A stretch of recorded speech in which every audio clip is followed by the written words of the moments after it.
코로나19로 인해 입시 일정이 밀리면서 고3 재학생들은 입시 부담이 점점 커지고 있습니다. 거기에 학종을 준비하는 학생들은 마지막 생기부를 채우기 위해 문제가 많이 생겼고, 짧은 방학 2주 동안 자기소개서와 논술, 면접까지 준비해야 되는 상황이 되었습니다.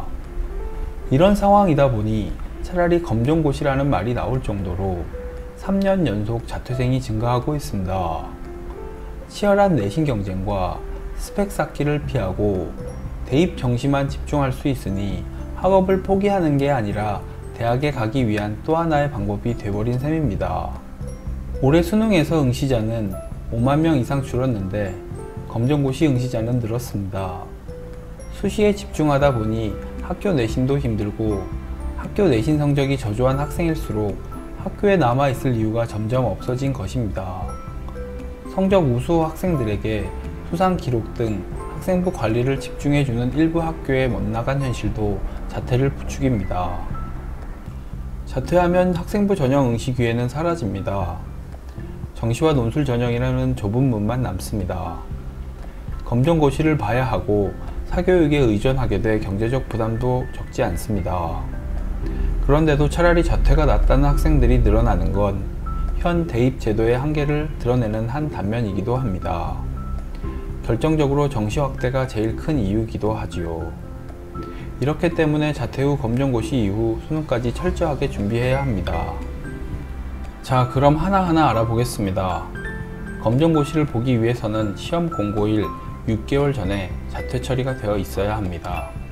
시험은 1년에 2번인 4월과 8월에 시행하고 있으며 중졸 6과목, 고졸 7과목으로 전과목 평균 총점 60점 이상이면 합격입니다.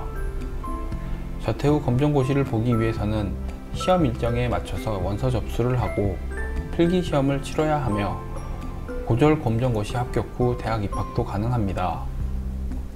검정고시 수시 전형은 학교에 따라 아예 지원이 불가한 경우도 있습니다.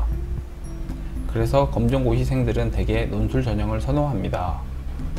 논술 전형에서 내신 성적 반영은 논술고사 성적을 기준으로 비교 내신이 적용됩니다. 사실상 논술 100%의 시험이 되어버린다는 것입니다. 논술을 장기간 준비한 친구들이라면 어느 정도 효율적인 방법이 될 수도 있습니다만, 그렇지 않고 이번 수시에서 지원을 하게 된다면 검정고시 수시 전형이 사실상 힘들다는 것입니다. 아울러 검정고시 성적을 아무리 잘 받아도 큰 쓸모가 없습니다. 정시는 어떨까요? 정시는 차별이 거의 없다고 할 수 있습니다. 일단 검정고시 수시 전형과는 다르게 정시들은 대부분 수능 성적이 가장 중요하기 때문에 수능만 잘 본다면 사실 어떤 학교든 갈 수 있습니다. 하지만 수능은 너무 과목 수가 다양하고 복잡합니다. 마지막으로 수시가 나을까 정시가 나을까 비교해 보도록 하겠습니다. 수시는 생활기록부가 없어 수시 모집에서 불리하고 추천서를 받기 어려운 상황이며, 제한적인 대학교에서만 검정고시생을 위한 수시 전형을 실시하기에 합격하기 매우 어렵습니다. 정시는 입시 위주의 정규 교과과정을 밟은 학생들과의 경쟁을 해야 하며 범위가 넓어 공부 시간이 크게 필요됩니다. 그래서 수능까지 얼마 남지 않은 기간을 준비해야 됩니다. 검정고시는 결과적으로 정시 확대가 수능을 위한 전략적 고교 자퇴가 되어버리고 있습니다. 하지만 정상적인 학교 졸업이 최우선이라고 생각이 됩니다. 혼란스러운 입시 교육 정책이지만 자퇴를 결정하고 선택하고 준비하고 결과에 대한 책임은 결국 온전히 학생, 학부모의 몫입니다. 오늘도 감사합니다. 최고로 멋진 하루 보내시길 바랄게요.